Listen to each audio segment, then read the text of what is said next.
You ask Tiger to solve. This deals with linear equations with one unknown. The final result is y equals -17/3. Let's solve it step by step.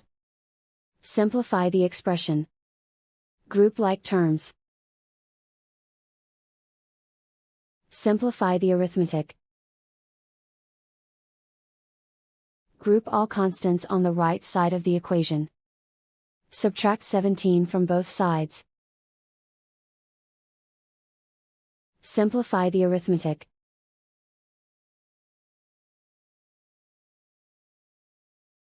Isolate the y.